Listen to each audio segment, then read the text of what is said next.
சிறியதொரு விளம்பர இடைவெளியை தொடர்ந்து இணைந்து கொண்டிருக்கின்றோம். வணக்கம் தமிழொலி நிகழ்ச்சியூடாக அடுத்து இன்று பத்திரிகையில் இடம்பெற்றிருக்கக்கூடிய செய்திகளை நாங்கள் நிகழ்ச்சி வாயிலாக பார்க்கலாம். அந்த வகையில் முதலில் நாங்கள் ஈழ நாட்டு பத்திரிகையின் செய்திகளை பார்க்கலாம். நாட்டின் தற்போது நிலவும் அசாதாரண நிலைமை காரணமாக ஜனாதிபதி அனுரகுமார திசாநாயக்க அவசர கால சட்டத்தை பிறப்பித்துள்ளார். பொதுமக்களின் பாதுகாப்பு மற்றும் நாட்டில் நால்வரை உறுதி செய்வதற்கு பொது வாழ்க்கையை நிலைநிறுத்த அத்தியாவசிய உணவுப் பொருட்கள் மற்றும் சேவைகளை வழங்குவதை உறுதி செய்வதற்கு அவசரகால சட்டம் பிறப்பிக்கப்பட்டுள்ளது. ஜனாதிபதியின் செயலாளர் சனநந்தி குமாரநாயக்காவின் கையொப்பத்துடன் வெளியிடப்பட்ட வர்த்தமானி அறிவிப்பின்படி நேற்று முன்தினம் முதல் அமுலுக்கு வரும் வகையில் அவசரகால சட்டம் பிறப்பிக்கப்பட்டுள்ளது என்றவாறு ஒரு செய்தி நீண்டு செல்லக்கூடிய மாதிரி இருக்கிறது. தொடர்ச்சியாக நாங்கள் செய்திகளை பார்க்கலாம். சீரற்ற வானிலை காரணமாக ஜாலில் 10,005 குடும்பங்கள் பாதிப்பு. இடம்பெயர்ந்த மக்கள் இடைத்தங்கள் முகாம்களில் என்றவாறு புகைப்படம் தாங்கிய ஒரு செய்தி காணப்படக்கூடியதாக இருக்கிறது. தொடர்ச்சியாக நாங்கள் செய்திகளை பார்க்கலாம். இலங்கையின் நிவாரண முயற்சிக்கு அமெரிக்கா $2 பில்லியன் அச்சமடைய தேவையில்லை. டிட்வா புயலில் உள்வலயத்தின் பின்பகுதி கடலில் சென்று கொண்டிருக்கிறது. அதனால் யாழ்ப்பாணம், கிளிநொச்சி, முல்லைத்தீவு, மன்னாரில் காற்று வேகமாக வீசுகின்றது.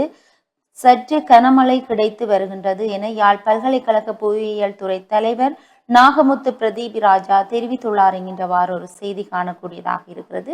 இது குறித்து அவர் மேலும் தெரிவிக்கையில், இது புயலின் ஆற்றல் மிக்க உள்வலயம்.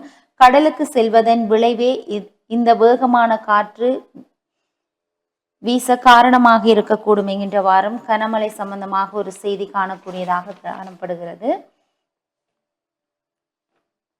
மன்னார் யாழ்ப்பாணம் A32 வீதி முற்றாக வெள்ளத்தில் மூழ்கியது. மன்னார் அனர்த்த முகாமைத்துவ பிரிவு தெரிவிப்பு என்கின்றவாறு புகைப்படம் தாங்கிய ஒரு செய்தி.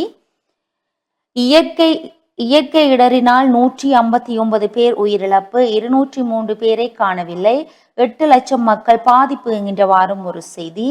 பாரிய வெள்ள அனர்த்தத்தில் சிக்கி தவிக்கும் கிளிநொச்சி என்கின்றவாறும் ஒரு செய்தி காணப்படக்கூடியதாக இருக்கிறது. மன்னாரில் 40 பேர் அந்தரிப்பு என்கின்றவாறு புகைப்படம் தாங்கிய ஒரு செய்தி. வடக்கின் வெள்ள நிலைமையை ஆளுநர் நேரில் பார்வையிட்டார் என்கின்றவாறு புகைப்படம் தாங்கிய ஒரு செய்தி. தொலைத்தொடர்பு துண்டிப்பு என்கின்றவாறும் ஒரு செய்தி. நாட்டில் பல பகுதிகளில் தொலைத்தொடர்பு மற்றும் இணைய சேவைகள் பெருமளவில் பாதிக்கப்பட்டன. கடுகண்ணாவ மற்றும் வத்தளை உள்ளிட்ட முக்கிய பகுதிகளில் ஃபைபர் கேபிள்கள் சேதமடைந்ததன் காரணமாக இணைய சேவைகள் துண்டிக்கப்பட்டுள்ளன எனவும் டிஜிட்டல் அமைச்சு தெரிவித்துள்ளது. அமைச்சு வெளியிட்ட தகவலின்படி பரவலான வெள்ளம் மற்றும் தொடர்ச்சியான மின் தடைகள் பல மாவட்டங்களில் தொலைத்தொடர்பு சேவைகளை மேலும் பாதித்துள்ளது என்றவாறும் ஒரு செய்தி நீண்டு செல்லக்கூடியதாக இருக்கிறது.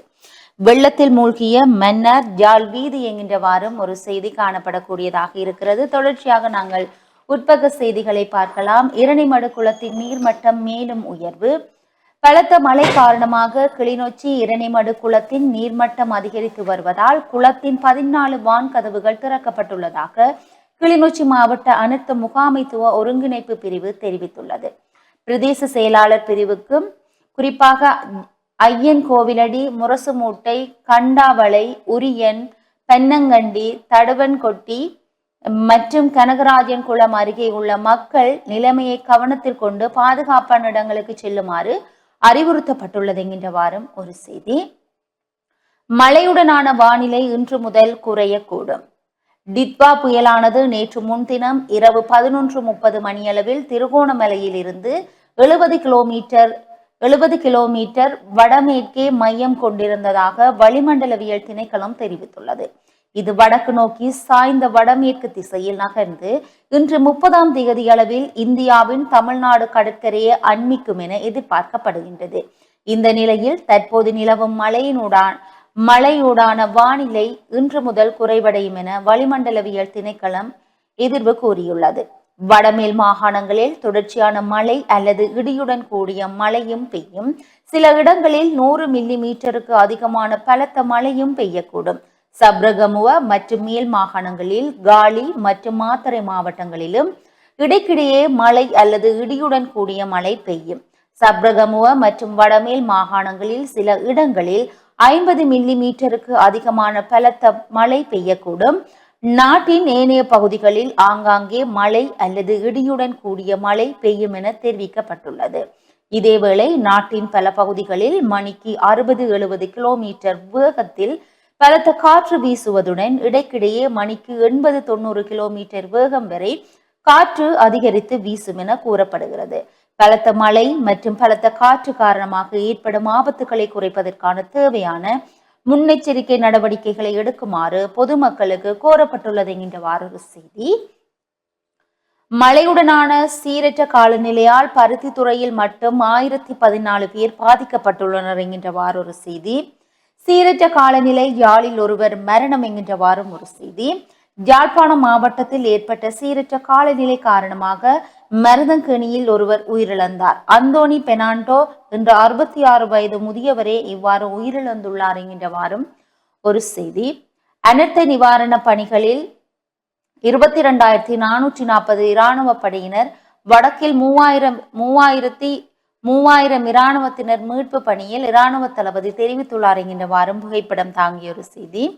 கழனி கங்கையின் நீர்மட்டம் சடுதியாக உயரும் அபாயம். கழனி கங்கையின் நீர்மட்டம் சடுதியாக உயரும் அபாயம் காணப்படுவதாக நீர்ப்பாசன திணைக்களம் தெரிவித்துள்ளது.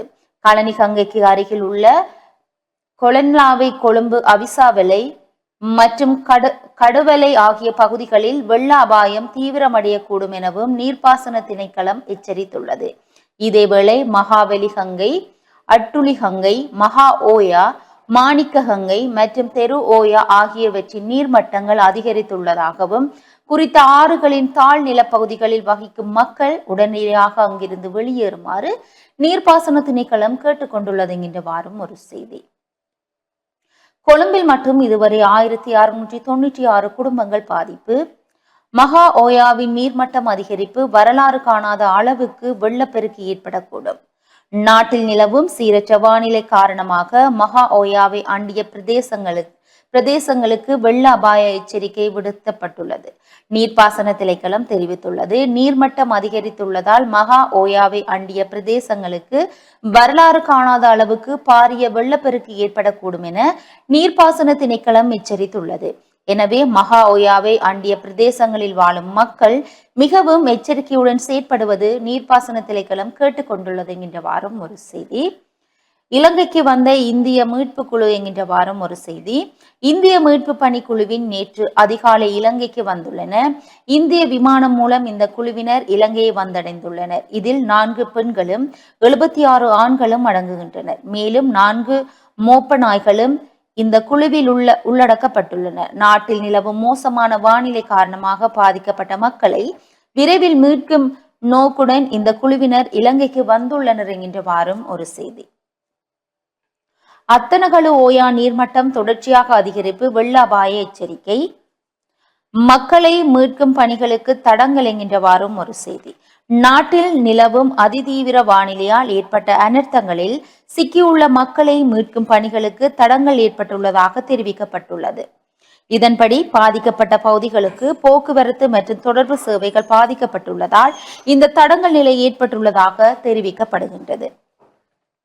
டிட்வா புயல் சீரற்ற காலநிலையால் திருகோணமலையில் மட்டும் 10,214 குடும்பங்கள் பாதிப்பு என்கின்றவாறும் ஒரு செய்தி. தொடர்ச்சியாக நாங்கள் செய்திகளை பார்ப்போமாக இருந்தால், அவசர நிலை சட்டத்தை உடன் அறிவிக்க வேண்டும், ஜனாதிபதியிடம் மனோ கணேசன் வலியுறுத்தல் என்கின்றவாறும் ஒரு செய்தி. இரத்த தானம் வழங்குமாறு வேண்டுகோள். கொழும்பு துறைமுக செயற்பாடு தற்காலிகமாக இடைநிறுத்தம். கழனியாற்றை அண்டிய தாழ்நில பகுதி மக்களுக்கு இடம்பெயர்வு அறிவுறுத்தல் என்கின்றவாறும் ஒரு செய்தி. கழனியாற்றின் நீர்மட்டம் மேலும் உயர வாய்ப்புள்ளது என அதிகாரிகள் எச்சரிக்கை விடுத்துள்ளனர். இதன் காரணமாக கழனி மற்றும் அதனை அண்மித்த தாழ்நில பகுதிகளில் வெள்ளப்பெருக்கு அபாயம் அதிகரித்து வருவதால் உடனடியாக முன்னெச்சரிக்கை நடவடிக்கைகளை எடுக்கப்பட்டுள்ளன. கழனி பிரதேச செயலக பிரிவின் கீழ் உள்ள மேவெள்ள, பெத்தியோகொட, சிங்காரமுள்ள, பெலியோகொட, வெலேகொட, ஹனுபிட்டிய, வடக்கு மற்றும் தெற்கில் உள்ளிட்ட கிராம சேவகர் பிரிவுகளில் வசிக்கும் மக்களுக்கு பாதுகாப்பான இடங்களுக்கு உடனடியாக இடம்பெயர்க்குமாறு அறிவுறுத்தப்பட்டுள்ளது. வெள்ளத்தால் பாதிக்கப்படும் பகுதிகளில் இருந்து இடம்பெயரும் மக்களுக்கு தங்குமிட வசதிகள் பாதுகாப்பு முகாம்கள் ஏற்பாடு செய்யப்பட்டுள்ளன என்கின்றவாறும் ஒரு செய்தி காணப்படக்கூடியதாக இருக்கிறது. சிறைச்சாலை பாதுகாப்பு நடவடிக்கைகளுக்கு தடை, அதிகாரிகளுக்கு விசேட அறிவித்தல் என்கின்றவாறு ஒரு செய்தி. கோடாரியால் தாக்கி இளைஞன் கொலை, கிண்ணியாவில் 2 கைது செய்யப்பட்டுள்ளனர் என்கின்றவாறும் ஒரு செய்தி. கொலையில் முடிந்த குடும்ப தகராறு, மனைவி உயிரிழப்பு, கணவன் கைது செய்யப்பட்டுள்ளார் என்கின்றவாறும் ஒரு செய்தி. நீர் சுத்திகரிப்பு நிலையங்கள் செயலிழப்பு என்கின்றவாறு ஒரு செய்தி காணக்கூடியதாக இருக்கிறது. தொடர்ச்சியாக நாங்கள் செய்திகளை பார்க்கலாம்.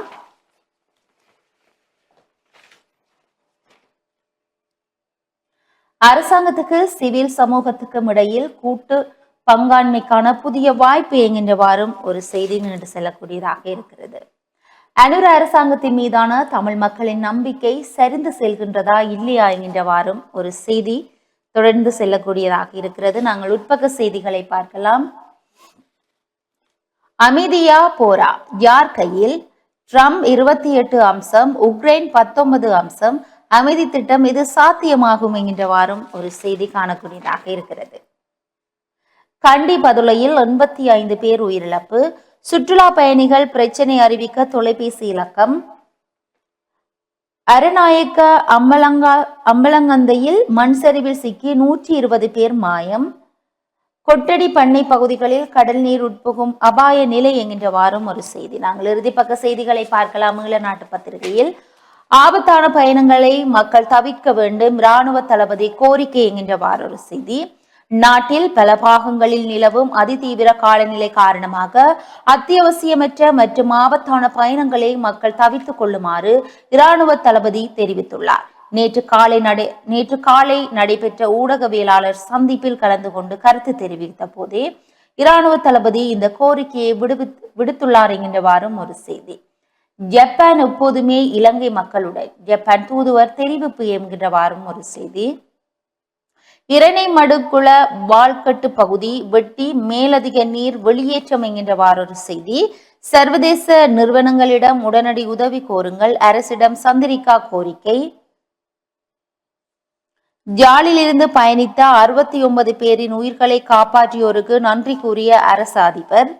ஜாலில் அனர்த்த பாதிப்புகளை சந்தித்த 130 குடும்பங்கள் பாதுகாப்பு நிலையங்களில் அரசாங்க அதிபர் பிரதீபன் தகவல் என்கின்றவாறும் ஈழநாட்டு பத்திரிகையின் இறுதிப்பக்க செய்திகள் காணப்படக்கூடியதாக இருக்கிறது. இவைதான் இன்றைய நாளில் ஈழநாட்டு பத்திரிகையில் இடம்பெற்றிருக்கக்கூடிய முக்கியமான செய்திகளாக இருக்கிறது. நிகழ்ச்சியில் அடுத்து நாங்கள் வலம்புரி பத்திரிகையின் செய்திகளை பார்க்கலாம்.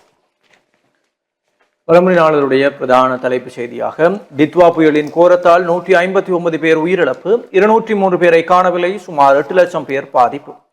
டித்வா புயலின் கோரம் காரணமாக உயிரிழந்தவர்களின் எண்ணிக்கை 159ஆக அதிகரித்திருக்கிறது. 203 பேரை இதுவரை காணவில்லை என்றும் அனர்த்த முகாமைத்துவ நிலையம் தெரிவித்திருக்கிறது என்ற செய்தி பிரதான தலைப்பு செய்தியாக இருக்கிறது. அதேபோல கடலுக்குள் சென்றது டித்வா புயல், வானிலை இன்றுடன் சீரடையும். டித்வா புயலானது கடலுக்குள் சென்றுள்ளது, இதனால் இன்றுடன் வானிலை சீரடையும் என யாழ்ப்பாண பல்கலைக்கழக புவியியல் துறை பேராசிரியர் நாகமுத்து பிரதீபராஜா தெரிவித்திருக்கிறார். அவர் வெளியிட்ட காலநிலை தொடர்பான செய்தி குறிப்பிலேயே இவ்வாறு தெரிவித்திருக்கிறார். டித்வா புயலின் உள்வலயத்தின் பின்பகுதி கடலுக்கு செல்கின்றது. அதன் விளைவே தற்போது வடக்கு கிழக்கு மாகாணங்கள் பெற்றுக்கொள்ளும் இந்த மிதமானது அல்லது சற்று கனமழை இன்று காலை வரை தொடரும் வாய்ப்பு இருக்கிறது. அத்தோடு வடக்கு மாகாணத்தில் இந்த புயல் முழுவதும் கடலை சென்றடையும் வரை காற்று சற்று வேகமாக வீசும். மணிக்கு 40 தொடக்கம் 60 கிலோமீட்டர்கள் என எதிர்பார்க்கப்படுகிறது. ஆகவே காற்று வேகத்தால் ஏற்படும் பாதிப்புகள் தொடர்பாக மக்கள் அவதானமாக இருக்க வேண்டும். ஒரு புயலின் மிக ஆபத்தான பகுதி உள்வலயமே. வலுவான காற்றையும் அடர்த்தியான ஈரப்பதன் மிக்க முகில்களையும் கொண்ட உள்வலயமே புயலின் மிக ஆபத்தான பகுதி. அது நீர்ப்பகுதியிலிருந்து நிலப்பகுதிக்குள் வரும்போது, நிலப்பகுதியிலிருந்து நீர்ப்பகுதிக்கு செல்லும் போதும் அமைதியாக செல்லாது. இதுவே இலங்கை முழுவதும் இந்த அளவுக்கு பாதிப்பை ஏற்படுத்தியது. இன்று இரவு இதன் வெளிவலயமும் வெளியேறிவிடும் என எதிர்பார்க்கப்படுகிறது. ஆனால் மழை குறைந்தாலும் குளங்களுக்கான நீர்வரத்து அடுத்த 5 நாட்களுக்கு அதிகமாகவே இருக்கும். ஆகவே வடக்கு மாகாணத்தின் தாழ்நில பகுதிகளில் உள்ள மக்கள் தொடர்ந்தும் அவதானமாக இருப்பது அவசியம். வடக்கு, வடமேற்கு, கிழக்கு கடற்பகுதிகள் தொடர்ந்தும் கொந்தளிப்பாக காணப்படும் நிலையில் மீனவர்கள் மறு அறிவித்தல் வரை கடலுக்கு செல்ல வேண்டாம் என அறிவுறுத்தப்பட்டிருக்கிறது என்று அந்த செய்தி காணப்படுகிறது. அதே போல அசாதாரண நிலை காரணமாக அவசர கால சட்டம் அமுல், வர்த்தமானி வெளியீடு. நாட்டில் தற்போது நிலவும் அசாதாரண நிலை காரணமாக ஜனாதிபதி அனுரகுமார் திசாநாயக்க அவசர கால சட்டத்தை பிறப்பித்திருக்கிறார். பொதுமக்களின் பாதுகாப்பு மற்றும் நாட்டின் நல்வாழ்வை உறுதி செய்வதற்கும் பொது வாழ்க்கையை நிலைநிறுத்தவும் அத்தியாவசியமான உணவுப் பொருட்கள், மற்றும் சேவைகளை வழங்குவதை உறுதி செய்வதற்கும் அவசர கால சட்டம் பிறப்பிக்கப்பட்டிருக்கிறது என்ற செய்தியும் கட்டமிடப்பட்ட செய்திகளாக எலி காய்ச்சலால் மட்டுவில் வடக்கில் குடும்பஸ்தர் மரணம் என்ற செய்தியும் வெள்ள அனர்த்தத்தினால் தொற்று நோய்கள் ஏற்படும் அபாயம் வெள்ள அனர்த்தத்தினால் தொற்று நோய்கள் ஏற்படும் அபாயம் ஏற்பட்டுள்ளதாக யாழ் போதனா வைத்தியசாலை பணிப்பாளர் சத்தியமூர்த்தி அறிவுறுத்தல் வழங்கியிருக்கிறார். இது தொடர்பில் அவர் வெளியிட்டுள்ள அறிவிப்பில் அண்மை நாட்களில் பெய்த மழை காரணமாக பல்வேறு சிக்கலான சூழ்நிலைகள் உருவாகி இருக்கின்றன. குறிப்பாக தொற்று நோய்கள் ஏற்படும் அபாயம் காணப்படுகிறது. மழைநீர் பல்வேறு வாழ்விடங்களில் புகுந்ததன் காரணமாக லெப்டோஸ்பைரோசிஸ் என்று ஏற்படும் பாக்டீரியாவின் நோய் இருக்கிறது. மேலும் தோல்வியாதிகள், சுவாச தொற்றுகள், வயிற்றோட்டம் போன்ற நோய்களும் ஏற்படலாம். ஆகவே கீழ்வரும் நடைமுறைகளை கடைபிடிக்க வேண்டும். அசுத்தமான நீரில் நடைபயணம் செய்த பிறகு அல்லது அந்த பகுதிகளில் சென்று வந்தால் சவர்க்காரம் பயன்படுத்தி கைகால் உட்ட உடல் பகுதிகளை நன்றாக கழுவி கொள்ள வேண்டும். சுத்தமான குடிநீரை பருக வேண்டும். கொதிக்க வைத்த நீரை பருகுவது சிறந்தது. வாழ்விடங்களை எப்போதும் தூய்மையாக பேண வேண்டும். தரமற்ற உணவுகளை தவிர்க்க வேண்டும். உடல் நலத்தில் கவனம் செலுத்தி நோய்கள் ஏற்படும் அபாயத்தை குறைக்க வேண்டியது அவசியம். வைத்திய சிகிச்சை தேவைப்படும் போதும் தாமதமின்றி வைத்தியசாலைக்கு செல்ல வேண்டும் எனவும் அவர் தெரிவித்தார் என்று அந்த செய்தியும் காணப்படுகிறது. அதேபோல நாயாறு பாலம் உடைந்தது, முல்லைத்தீவு கிளிநொச்சி போக்குவரத்து முற்றாக தடை என்ற புகைப்படம் தாங்கிய செய்தியொன்றும், முதியோர் இல்லத்தில் 11 பேர் உயிரிழப்பு என்ற கட்டமிடப்பட்ட செய்தியும், சீரற்ற காலநிலையால் யாழ்ப்பாணத்தில் சுமார் 26,000 பேர் பாதிப்பு என்ற செய்திகளும் பலம்புரியினுடைய முற்பக்க செய்திகளாக இருக்கிறதும். தொடர்ச்சியாக உட்பக்க செய்திகளுக்குள் யாழுக்கு 1.55 மில்லியன் நிதி ஒதுக்கீடு. யாழ்ப்பாண மாவட்டத்தில் ஏற்பட்ட அனர்த்த நிலைமரம் தொடர்பாக அனர்த்த முகாமைத்துவ பிரிவின் பணிப்பாளர் நாயகிடம் இருந்து 1.55 மில்லியன் ரூபாய் நிதி ஒதுக்கீடு பெற்றுக்கொள்ளப்பட்டு அவை பிரதேச செயலர்களின் கோரிக்கைகளுக்கு அமைவாக விடுவிக்கப்பட்டுள்ளதாக மாவட்ட செயலகம் அறிவித்திருக்கிறார்கள் என்ற செய்தியும், டித்வா புயலின் கோர தாண்டவம், உயிரிழப்பு எண்ணிக்கை அதிகரிப்பு, அனர்த்த முகாமைத்துவ மத்திய நிலையம் தகவல். நாட்டில் நிலவும் அதிதீவிர வானிலையால் இதுவரை 123 பேர் உயிரிழந்துள்ளதுடன் 130 பேர் காணாமல் போயுள்ளதாக அனர்த்த முகாமைத்துவ மத்திய நிலையம் தெரிவித்திருக்கிறார்கள் என்ற செய்தி. அதேபோல அவசர நிவாரணப் பொருட்களுடன் இலங்கை வந்த இந்திய கப்பல்கள் என்ற புகைப்படம் தாங்கிய செய்தியும் காணப்படுகிறது. தடைப்பட்டுள்ள தொலைத்தொடர்பு சேவைகளை விரைவாக வழங்க நடவடிக்கை. சீரற்ற காலநிலை காரணமாக தடைப்பட்டுள்ள தொலைத்தொடர்பு சேவைகளை மீள வழங்கும் நடவடிக்கைகள் முன்னெடுக்கப்பட்டு வருவதாக டிஜிட்டல் அமைச்சகம் தெரிவித்திருக்கிறது. கடுகண்ணாவ மற்றும் பத்தலை உள்ளிட்ட பகுதிகளில் முக்கிய பைபர் கட்டமைப்பு சேதமடைந்துள்ளமையால் நாட்டின் பல பகுதிகளில் தொலைத்தொடர்பு சேவைகள் கடுமையாக பாதிக்கப்பட்டுள்ளதாக அமைச்சு குறிப்பிட்டிருக்கிறது. தொடரும் அடைமழை மற்றும் மின்சார தடை காரணமாக கட்டமைப்பில் ஏற்பட்ட சேதங்களை சீர் செய்ய முடியவில்லை. இதன் காரணமாக பலர் தொலைபேசி மற்றும் இணையத்தை பயன்படுத்த முடியாத நிலையில் உள்ளதாக அமைச்சின் அதிகாரிகள் தெரிவித்திருக்கிறார்கள். எனினும் நெருக்கடிகளுக்கு மத்தியில் அதனை சீர் செய்யும் நடவடிக்கை முன்னெடுக்கப்பட்டு வருவதாகவும் அமைச்சு குறிப்பிட்டிருக்கிறது என்ற செய்தி.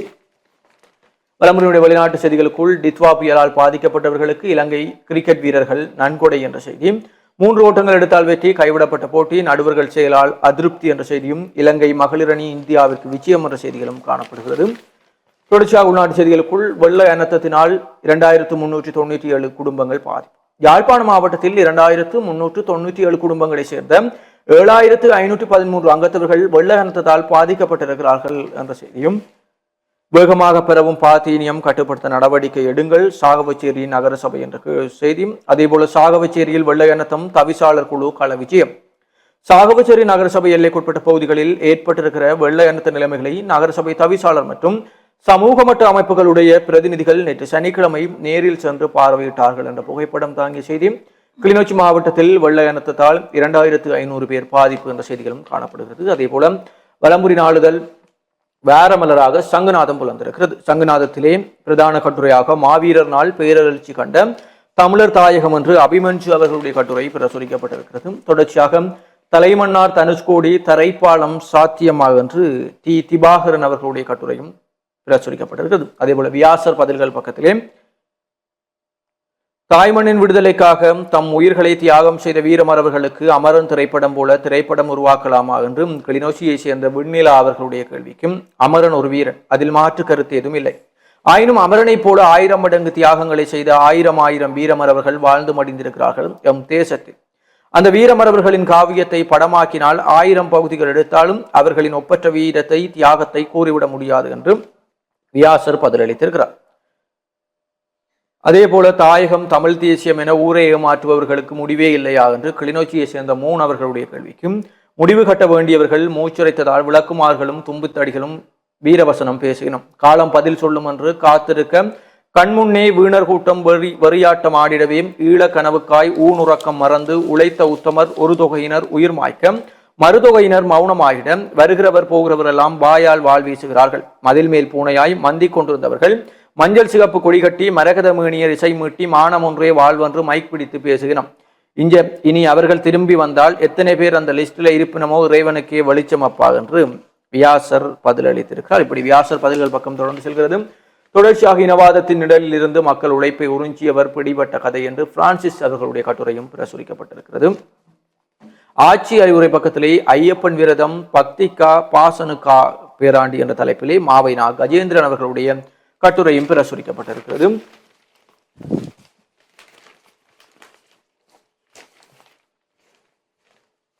தொடர்ச்சியாக வலம்புரியினுடைய சங்குநாதத்திலே பலருடைய கவிதைகள் கட்டுரைகள் ஆக்கங்கள் பிரசுரிக்கப்பட்டிருக்கிறது. சுகமான விடியல் வலம்புரியின் மருத்துவ சுடர்களே உங்கள் மனதில் எழும் சந்தேகங்களுக்கான பதில்கள் என்று டாக்டர் சி சிவன்சுதன் யாழ் போதனா வைத்தியசாலை பொது மருத்துவ நிபுணர் என்று அவருடைய கட்டுரை இங்கே பிரசுரிக்கப்பட்டிருக்கிறது. தொடர்ச்சியாக உள்நாட்டு செய்திகளுக்குள் அனர்த்த நிலைமைகளின் போது கட்சி பேதமின்றி அரசாங்கத்துடன் கைகோர்க்க தயார் நாமல் ராயபக்ச தெரிவிப்பு என்ற செய்தியும் சீரட்ட வானிலையால் நாட்டில் பேரழிவும் மனிதாபிமான நடவடிக்கையில் இலங்கை கடற்படை என்ற புகைப்படம் தாங்கிய செய்தியும் காணப்படுகிறது. கண்டியில் பாரிய மண் சரிவு 20 குழந்தைகள் உள்ளிட்ட 120 பேர் மாயம். கண்டி அரணாயக்க அம்பலாங்கந்தையில் 120 பேர் காணாமல் போயுள்ளதாகவும் அவர்களில் 20 குழந்தைகள் அடங்குவதாகவும் தகவல்கள் தெரிவிக்கின்றன. மண் சரிவு காரணமாக சிக்கியுள்ளவர்களை மீட்பதில் சிரமம் காணப்படுவதாகவும் குறிப்பிடப்பட்டிருக்கிறது என்ற செய்தியும் ராயங்கனை கலாவயா பகுதியில் சிக்கியிருந்தவர்கள் பாதுகாப்பாக மீட்பு என்ற செய்தியும் சீரட்ட வானிலை குறித்த போலியான சமூக ஊடக தகவல்கள் நீக்கம். தற்போதைய சீரட்ட வானிலை தொடர்பான தவறான மற்றும் போலியான தகவல்களை வெளியிடும் போலி சமூக பதிவுகள் மற்றும் செய்திகளை அடையாளம் கண்டு அவற்றை அகற்றுவதற்கு அரசாங்கம் அதனுடன் தொடர்புடைய நிறுவனங்களும் இணைந்து செயல்பட்டு வருவதாக டிஜிட்டல் பொருளாதார பிரதி அமைச்சர் இரங்க வீரத்ன தெரிவித்திருக்கிறார் என்ற செய்தி. இலங்கைக்கு உதவிக்கரம் நீட்டும் அமெரிக்கா $2 மில்லியன் நன்கொடை என்ற செய்தி. திருமலையில் நீரில் மூழ்கிய 10,000 ஏக்கர் வயல் நிலங்கள். கடந்த சில நாட்களாக நாட்டில் நிலவும் சீரற்ற காலநிலை காரணமாக தொடர்ச்சியாக பெய்து வரும் கடும் மழையால் கந்தளாய் குளத்தின் நீர்மட்டம் கணிசமாக உயர்ந்திருக்கிறது. இதன் காரணமாக நீர்த்தேக்கத்தின் அனைத்து வான்கதவுகளும் திறக்கப்பட்டிருக்கின்றன. கந்தளாய் நீர்ப்பாசன பொறியியலாளர் பிரிவின் தகவலின்படி சுமார் 10,000 ஏக்கருக்கும் மேற்பட்ட வயல் நிலங்கள் முழுமையாக வெள்ளத்தில் மூழ்கி பாதிக்கப்பட்டிருக்கின்றன என்ற செய்தி. வலம்புரினுடைய ஆசிரியர் தலையங்கமாக இயற்கையின் சீற்றம் உணர்த்துவது என்ன என்ற தலைப்பிலே ஆசிரியர் தலையங்கம். நம் முன்னோர்கள் இயற்கையை வழிபட்டார்கள் என்பதை வரலாற்றினூடாக நாம் அறிகிறோம். இயற்கை படைத்தருளிய இறைவன் தன்னை வழிபடுவதை விட தான் படைத்த இயற்கையை வழிபடுவதன் மூலம் மனிதகுலம் தானும் ஏனைய ஜீவராசிகளும் வாழுகின்ற பிரபஞ்சத்தை பாதுகாக்க விரும்பினான். அவ்வாறு செய்யும் போதுதான் இயற்கை மனித குலத்திற்கு ஏனைய படைப்புகளுக்கு தொன்று தொட்டு தன்னை ஈகை செய்யும். எனினும் இன்றைய நவீன விஞ்ஞான தொழில்நுட்பங்கள், தகவல் தொடர்பாளர்களின் அதீத வளர்ச்சிகள், அணு ஆயுதம் உள்ளிட்ட போர் ஆயுதங்களின் உற்பத்திகளுக்கும் அவை கடலுக்கு அடியில் பரிசீலிக்கப்படுவதற்கும் இயற்கை கேள்விக்குறியாகி இருக்கிறது. இவை தவிர மனித சமுதாயத்திற்கு கேடு விளைவிக்கக்கூடிய பொலித்தீன் மற்றும் பிளாஸ்டிக் பொருட்களின் அதீத உற்பத்தி, அவை எரியூட்டப்படுவதனால் ஏற்படுகின்ற நச்சுக்களும் காற்றோடு கலந்து தூய்மையான இயற்கையின் சமநிலையை குழப்பி நிற்கின்றன. இவற்றோடு மட்டும் இயற்கையின் சமநிலை குழம்பி விட்டது என்று மட்டுப்படுத்தி விடாதீர்கள். மாறாக உலகின் இன்றைய அனைத்து நடவடிக்கைகளும் இயற்கையை சீண்டுவதாக இருப்பதை இங்கு கூறித்தான் ஆக வேண்டும். நாடுகளுக்கு இடையே இடம்பெறும் யுத்தத்தின் போதும் வீசப்படுகின்ற குண்டுகள், ஏவுகணைகள், நச்சாயுதங்கள் இந்த பிரபஞ்சத்தை நடுங்க வைத்துக் கொண்டிருக்கின்றன. இதையும் கடந்து நவீன விஞ்ஞான தொழில்நுட்பத்தின் காரணமாக கண்டறியப்பட்டுள்ள உக்க முடியாத இலத்திரனியல் சாதங்கள் கடலில் கொட்டப்படுகின்ற நாசாகாரத்தை என்னவென்று சொல்வது. இவற்றையும் கடந்து விவசாயம், கைத்தொழில் என அனைத்து தொழில் துறைகளிலும் உபயோகிக்கப்படும் நச்சு மருந்துகள், ரசாயன உரங்கள், உணவு பண்டங்களில் சேர்க்கப்படும் ரசாயன கலவைகள் என அனைத்தும் இயற்கையின் வளங்களை கந்தறுக்கின்றன. கூடவே சட்டவிரோத மணலகழ்வு, கல்லகழ்வு, காடழிப்பு என எல்லாம் சேர்ந்தும் நம் இயற்கையை குழப்பிவிட அதன் விளைவாக இயற்கை தனது கட்டுப்பாட்டை இழந்து சீற்றம் கொள்கிறது. இதன் விளைவே நம் இலங்கை திருநாடு உட்பட உலக நாடுகளில் ஏற்பட்டுள்ள இயற்கை அனர்த்தமாகும். அந்த அழகிய இலங்கை திருநாட்டையும் இனவாதத்துக்கும் மதவாதத்துக்கும் இரையாக்கி அதன் பொருளாதாரத்தை கந்தறுத்துவிட்டு இப்போது வெளிநாடுகளுக்கு நம் நாட்டில் முதலிடுவதற்கு இடம் கொடுக்க வேண்டிய துர்ப்பாக்கிய நிலைமை ஏற்பட்டிருக்கிறது. இதன் ஒரு அங்கமே காளிமுகத்து கடலை ஆழமாக்கி கடலின் ஒரு பகுதி நிரவப்பட்டு அங்கு வர்த்தக கட்டுமானங்கள் நடந்தாகி இருக்கின்றன. என்ன செய்வது? இயற்கையின் கொடையான கடலை கூட நாங்கள் அழிக்கும் போதும் அதன் எல்லை பகுதியை மாற்றும் போதும் இயற்கை சீற்றமடையாமல் என்னதான் செய்ய முடியும் என்று வலம்புரியினுடைய ஆசிரியத்திலேயும் அதே போல வெள்ள பேரிடரால் தொடர்பற்ற தனித்தீவானது மன்னார் மாவட்டம் 79,946 பேர் பாதிப்பு என்ற நிலையும், வரிதாகும் நிலையில் இரத்த வங்கிகள் உதிரம் கொடுத்து உயிர்களை காக்குமாறு அவசர கோரிக்கை. நாட்டில் தற்போது நீடிக்கும் அனர்த்த நிலைமை காரணமாக அவசர தேவைகளுக்கான ரத்தத்தை சேகரிப்பதில் பாரிய சிக்கல் எழுந்துள்ளதாக தேசிய ரத்த பரிமாற்ற மத்திய நிலையத்தின் பணிப்பாளர் வைத்தியர் லக்ஷ்மண் எதிர்சிங்க தெரிவித்திருக்கிறார். இது தொடர்பாக ஊடகங்களுக்கு அவர் தெரிவிக்கையில், வழமையாக நமக்கு நாளாந்தம் சுமார் 1500 அலகுகள் ரத்தம் தேவைப்படும். ஆனால் தற்போதைய அனர்த்த நிலைமையால் நடமாடும் இரத்த தான முகாம்களை எம்மால் நடாத்த முடியாதுள்ளமையால் அத்தியாவசியமான ரத்தத்தின் அளவை எம்மால் சாதாரணமாக சேகரிக்க முடியவில்லை. இந்த நிலைமை நீடித்தால் ரத்தத்தின் கையிருப்பு குறைந்து தேவையை பூர்த்தி செய்வதில் பாரிய நெருக்கடி ஏற்படும். எனவே இதனை கருத்தில் கொண்டும் தேசிய ரீதியில் தேவையை நிவர்த்தி செய்ய நாடு முழுவதும் உள்ள இரத்த வங்கிகளில் தகுதி வாய்ந்த அனைவரும் உடனடியாக முன்வந்து இரத்த தானம் செய்து இந்த தேசிய நெருக்கடியை தீர்க்க எம்மோடு கைகோர்க்க வேண்டும் என்று அவர் தெரிவித்திருக்கிறார் என்ற செய்தி விளம்பரினுடைய இறுதிப்பக்க செய்திகளுக்குள் இடைத்தங்கள் முகாம்களுக்கு பிரதமர் ஹரணி விஜயம் என்ற புகைப்படம் தாங்கிய செய்தி, சீரற்ற காலநிலையால் பாதிக்கப்பட்டவர்களை மீட்கும் பணியில் இராணுவத்தினர் என்ற செய்தியும் காணப்படுகிறது. அதேபோல நாடு பாரிய வெள்ள பேரிடரில் சிக்கியுள்ள நிலையில் ஆபத் பாந்தனாவ உதவிகரம் மீட்க நவீன பேரிடர் மீட்பு கருவிகள் சகிதம் களமிறங்கிய இந்திய மீட்பு குழு என்ற புகைப்படமும் பிரசுரிக்கப்படுகிறது. இவை விளம்பரினுடைய முதன்மை செய்திகளாக இருக்கிறது. தொடர்ச்சியாக தினக்குரல் நாளிதழின் செய்திகளோடு இணைந்திருக்கலாம். தொடர்ச்சியாக நாங்கள் தினக்குரல் பத்திரிகையில் இடம்பெற்றிருக்கக்கூடிய முக்கியமான செய்திகளை பார்க்கலாம். மன்னாரில் கூரைகள் மரங்களில் தங்கியிருக்கும் 40 பொதுமக்கள் மீட்பு முயற்சிகள் தோல்வியில் முடிந்தன என்கின்றவாறும் ஒரு செய்தி. மன்னார் மாவட்டத்தில் சீரற்ற காலநிலையால் சுமார் 310 பேருடனான தொடர்புகள் துண்டிக்கப்பட்டுள்ளதாக, பலர் வீட்டு கூரைகள் மற்றும் மரங்களில் தங்கியுள்ளதாகவும் பாராளுமன்ற உறுப்பினர் மான ஜெகதீஸ்வரன் தெரிவித்துள்ளார். இது குறித்து மேலும் அவர் தெரிவிக்கையில்,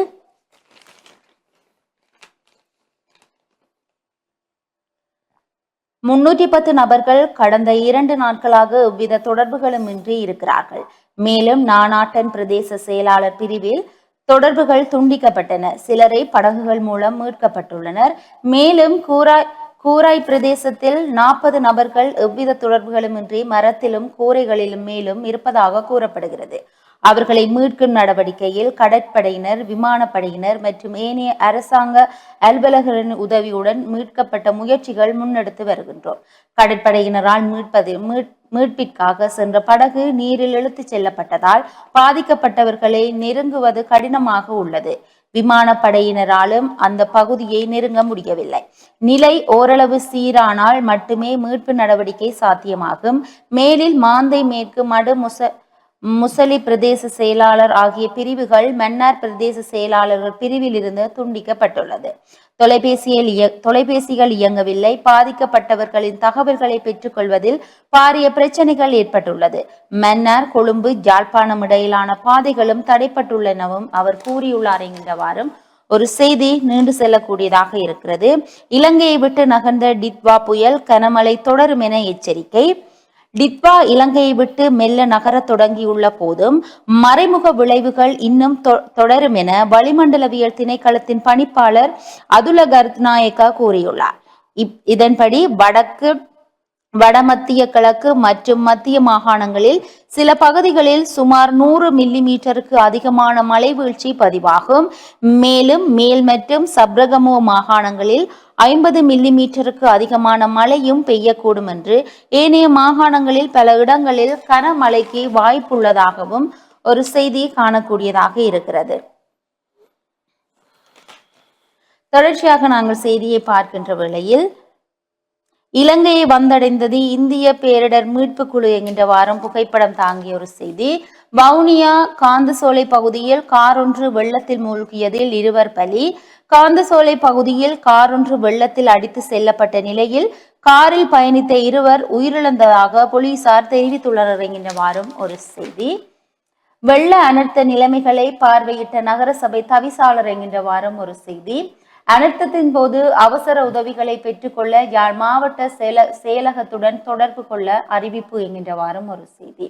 யாழ் மாவட்டத்தில் ஏற்படும் அனர்த்தத்தின் போது பொதுமக்கள் அவசர உதவிகளை பெற்றுக்கொள்ள மாவட்ட செயலகத்தில் 021-211-7117 என்ற தொலைபேசி இலக்கத்திற்கு 24 மணி நேரமும் தொடர்பு கொள்ள முடியும் என மாவட்ட செயலாளர் மருதலிங்கம் பிரதீபன் அறிவித்துள்ளார்.